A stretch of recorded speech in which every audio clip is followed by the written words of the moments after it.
Hello and welcome to our videos on trigonometry for grade 11 brought to you by the Answer Series. We'll go straight into our third example. You'll see here that these are co-ratios, so this is an example of type 3. Here you will note that the first step requires you to convert to the same ratios before you can proceed. Once you've got them in the same ratios, it will then become a type 2 equation. Pause the video now to give question 3 a go. So let's have a look at the solution together. Our first step is to use co-ratios to convert. So cos of 2x is just sine of 90 minus 2x. Because the term is negative to start, this will stay negative. Now we have sine of this angle equals negative sine of that angle. And so sine is negative in the third and fourth quad. The reference angle is 90 minus 2x, and we've been asked to find the general solution. In the case of the third quad solution, we have the equation x plus 30 equals 180 plus the reference angle plus n 360. Remember where we have to indicate that n is an integer because the solution occurs every 360 degrees. And simplifying this equation brings us to the first of the general solutions for x, which equals 80 plus n 120. And our fourth quad solution is x plus 30 equaling 360 minus the reference angle, and also plus n 360 in an element of z. And this simplified gives us the other general solution for x of 120 plus n 360. These two equations represent all the possible solutions of x for the above equation. Our question 4 is an example of a type 4 equation. The next step here, once you've identified the type of equation, is to look to factorize or apply the trig formal identities. You will then land up with possibly two different equations where again you will have to see what type they are so that you know how to tackle them. Pause here to give this question a go now. So there is a lot going on here. Let's take a look at it together, one thing at a time. First of all, it is definitely a type 4 equation because of the combination of ratios and more than two terms.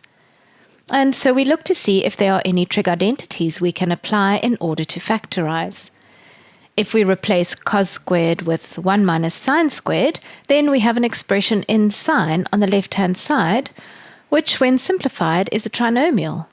Imagine 6a squared plus 5a minus 1, where a is sine x.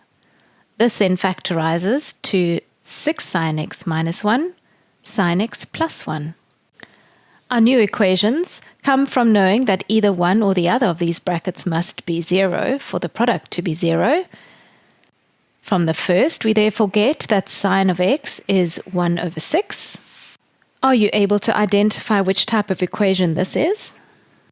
And from the other bracket, we get that sine of x is minus 1. It is useful to use your graphs for ratios equaling 0 or 1 or minus 1. From the sketch of sine, it is clear that sine of 270 is minus 1 and that this occurs every 360 degrees. And from sine of x equaling 1 over 6, this is a type 1 equation, a ratio equaling a value. And so the first step here is to calculate the reference angle, then decide which quad sine is positive in, and then you are ready to create your equations. This is the first quad solution, and here is the second quad solution. We've included a fifth question here to illustrate what to look for when deciding between a type 3 and type 4 equation. First of all, we can see straight away that this isn't an example of type 1, as the right-hand side cannot be a numerical value, nor an example of type 2, as the ratios are different. So then, the question is it type 3 or type 4? Even though these are co-ratios, the important thing to notice is that their angles are the same. And when the angles are the same, then it's a type 4 equation where you have to apply trig identities first before being able to solve. In this example, there is also a coefficient of 5, which doesn't allow for type 3 to be applied, but the coefficient could have been 1, so you've really got to be on the lookout for when the angles are the same. Pause here to give this question a go on your own first before going through it together. So it is the tan identity that we need to apply, and so to apply it we need to divide through by cos x. This then becomes tan x equals 5, which is just a type 1 example. The next two steps are to find the reference angle and to find in which quads tan is positive. We need to use the general solution to make sure we find all the possible solutions for x because of the interval required.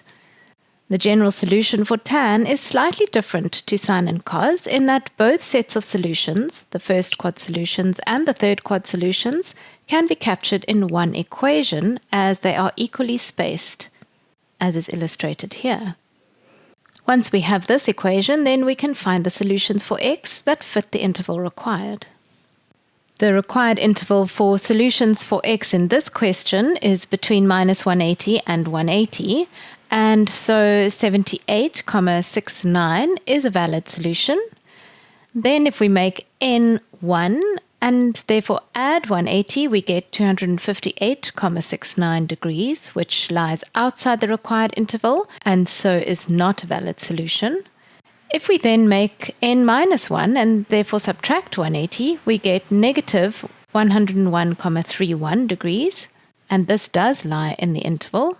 We can then take n to be minus 2, but this solution again falls outside the interval required. And so these are the solutions for x for the above equation. For more practice on these trig equations, please refer to our Grade 11 Maths 3-in-1 study guide.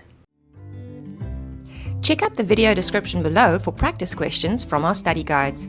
If you found this video useful, give it a like and subscribe to our channel so you don't miss any new episodes. Follow us on Instagram or Facebook to stay on top of the latest TAS news and launches. So that's it for now from the Answer Series, your key to exam success.